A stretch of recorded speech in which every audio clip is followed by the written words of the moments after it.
que está aqui hoje é por um conjunto de atrapalhadas que têm envergonhado os portugueses, com dinheiro que é dos portugueses, desbaratado em indemnizações, em gastos supérfluos e em má gestão.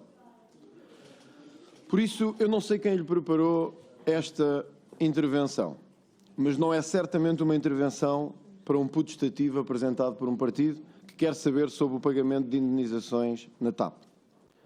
E por isso eu espero que concretize aquilo que no fim da sua intervenção disse, que estava disponível para responder às questões dos deputados. Sr. Presidente, nós não estamos aqui por nós. Nós estamos aqui a representar o povo português. E não há confidencialidade para com o povo português. Não há confidencialidade para com o povo português. O povo português é quem nos paga os salários a todos. É quem lhe paga a si o salário e é quem paga à TAP todo o dinheiro que lá temos metido. Por isso, eu gostava mesmo que respondesse a estas questões que lhe vou colocar e que não se escudasse em nenhum dever de sigilo ou de confidencialidade pelo que tem acontecido. Antes de lhe falar de Alexandre Reis, eu gostava de lhe perguntar se nos consegue dar um rol de indemnizações que tenham sido pagas desde que assumiu a função que assumiu, na casa das centenas de milhares de euros. Há ou não mais casos, como o caso da indemnização paga à ex-secretária de Estado, Alexandre Reis? Qual é o histórico de indemnizações da TAP desde que entrou? É uma pergunta muito específica, que eu gostava mesmo que anotasse para que nos pudesse responder. Gostava que nos esclarecesse o seguinte. A 4 de fevereiro de 2022, Sr. Presidente, a TAP comunicou à CMVM que Alexandre Reis, vogal do Conselho de Administração e da Comissão Executiva da TAP, renunciava ao cargo, porque ia abraçar novos desafios profissionais. Sr. Presidente, quem renuncia a um cargo não recebe meio milhão de euros e não pede 1,5 milhão para sair. Nem nos clubes de futebol isso acontece. E eu espero que não aconteça na TAP. Mas o comunicado está assinado por Gonçalo Neves da Costa Monteiro Pires, que, como sabe, representa a tutela financeira na TAP, e diz que Alexandre Reis renunciou ao cargo e que decidiu ela própria encerrar este capítulo da sua vida e abraçar novos desafios. Sr. Presidente, mentiu à CMVM? É uma pergunta direta que faz todo o sentido. Sabe que é crime no nosso país, penso que em todos, da União Europeia. Mentiu a TAP à CMVM? Tem noção das consequências legais e não legais que esta situação coloca à TAP, o Parlamento e o Governo? A questão é simples de responder. Porque se isto for verdade, então é ainda mais absurda a indemnização paga a Alexandre Reis.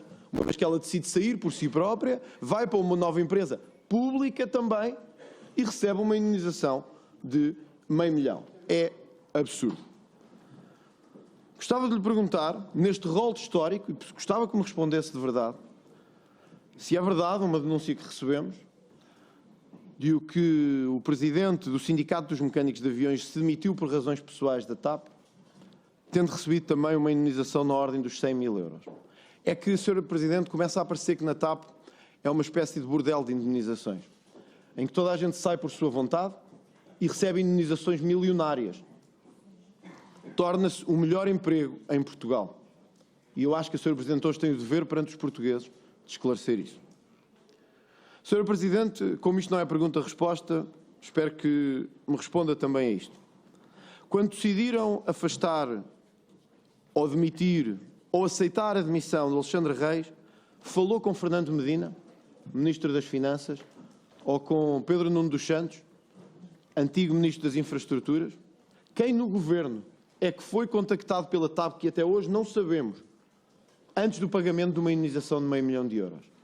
Ou a TAP decidiu por si própria, por sua livre iniciativa, pagar uma indemnização sem falar com o Governo, quando sabemos que, por lei, o Governo tem a tutela financeira da TAP e, como sabemos por lei, desde a intervenção, é o Governo, com o dinheiro dos contribuintes, que lá coloca dinheiro. E por isso gostava de lhe perguntar esta questão olhos nos olhos. Com quem falou no Governo sobre a indemnização que foi paga a Alexandre Reis e a outros casos? Sabia Fernando Medina desta indemnização, ao contrário do que o próprio diz? Sabia Pedro Nuno Santos desta indemnização? Ou sabiam os respectivos secretários de Estado? Quem no Governo sabia desta indemnização? O Ministro das Finanças, quando esteve na audição, apontou que o administrador financeiro, Gonçalo Pires, não prestou informação às finanças sobre a indenização a Alexandre Reis. Este é um caso um pouco absurdo, de um administrador financeiro que não presta à tutela financeira informação sobre o pagamento destas indenizações. E, portanto, Sr. Presidente, isto não há volta a dar. Quem prestou esta informação? A quem é que prestou esta informação? É o que andamos a tentar saber há meses. E, infelizmente, só soubemos por uma notícia de um jornal o que tinha acontecido. E penso que compreendo como o Parlamento se sente indignado e como uma grande parte do país se sente indignado perante esta situação.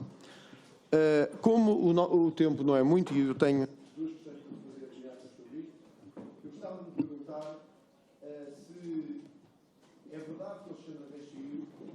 Já lhe perguntei se saiu por sua vontade. Mike, has to turn this mic, we cannot translate. Ok. Can you turn on the mic? Não está com som mais um. Pode repetir.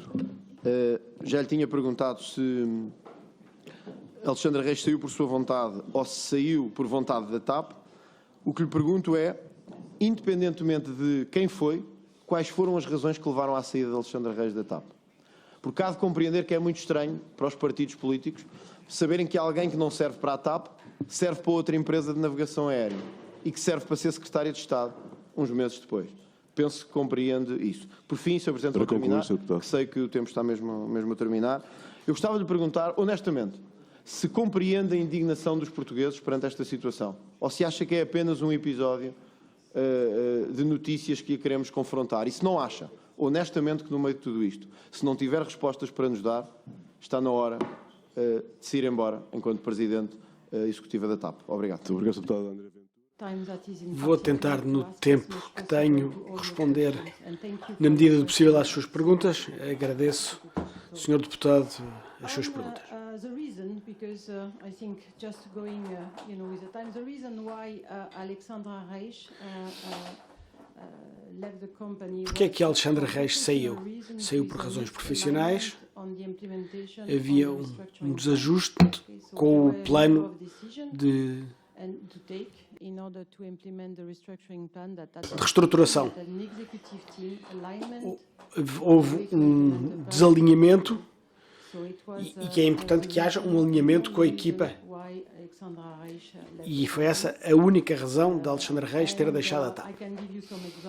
Posso dar-lhe outros exemplos. Tivemos que decidir para 2022 qual o nível de atividade. Temos de decidir para efeitos de orçamento.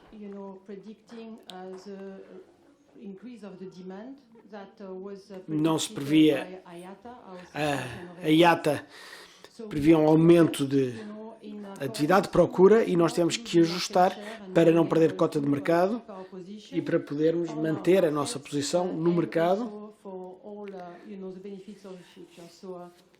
e aproveitar os benefícios que aí viriam. Isto foi uma discussão muito complicada, mas era crítica para o futuro da empresa. É óbvio dizer que a decisão foi boa porque os resultados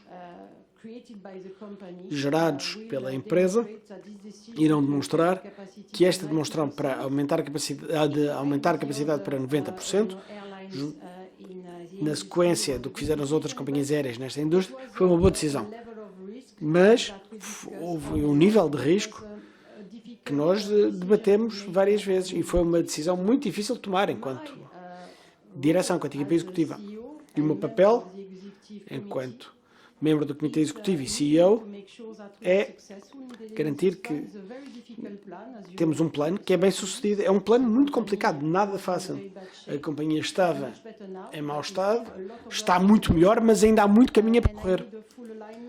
E é preciso que haja um alinhamento perfeito da equipa e precisamos de estar todos a remar para o mesmo lado.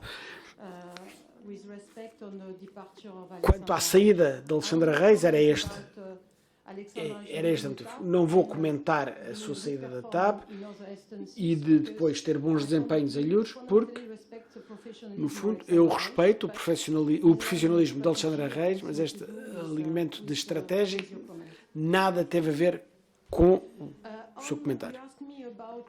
Depois perguntou-me pela relação com o governo.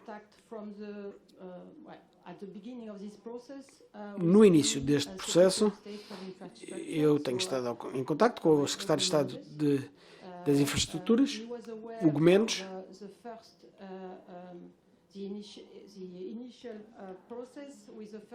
ele estava ciente do início do processo, da primeira proposta e das várias fases da discussão.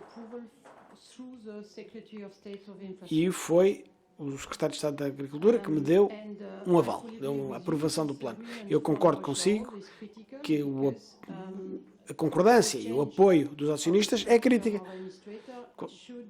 porque mudar a estrutura acionista, da administração tem que passar pelos acionistas.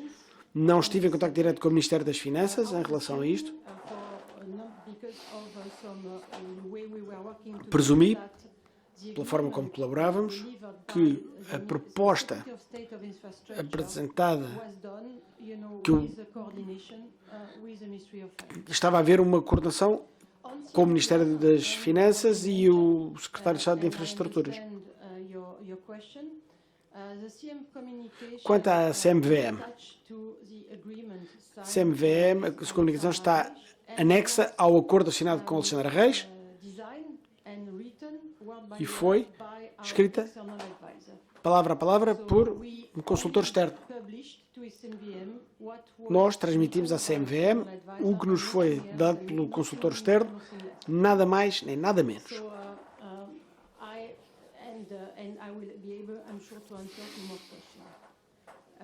Certamente que poderei responder a outras perguntas. Quanto à pergunta referente às compensações anteriores a Alexandra Reis,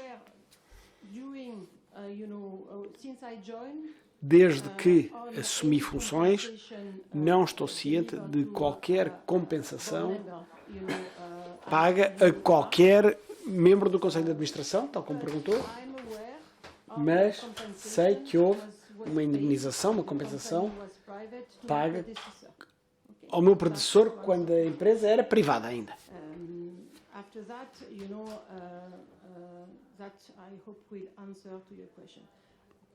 Espero que isto responda à sua pergunta.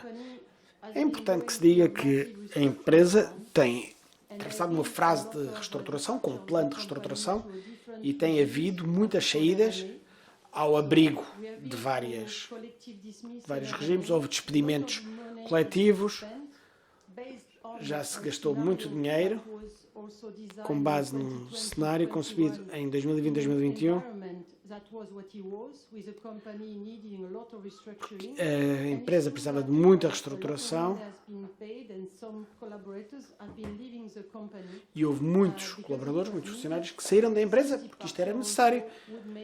A sua saída faria com que a TAP fosse uma empresa melhor e mais eficiente.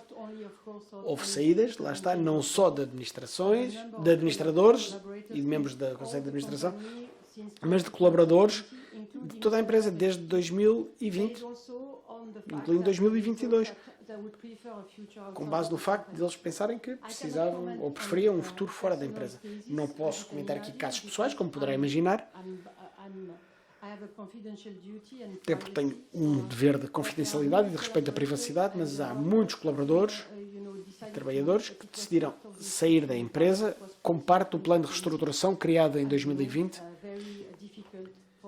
Como sabe, foi algo muito difícil para a própria empresa.